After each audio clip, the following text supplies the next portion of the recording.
Čoskoro 9. mája si pripomenieme 81 rokov od víťazstva hrdinskej Červenej armády nad fašistickým hitlerovským Nemeckom a koniec druhej svetovej vojny.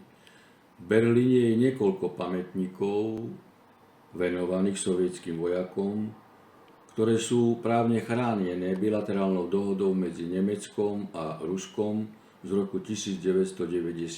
Sem patrí najmä pietné miesto pamätníka v Tiergartene, kde je pochovaných vyše 2500 sovietských vojakov oslobodzujúcich Berlín od zničujúceho hitlerovského fašizmu.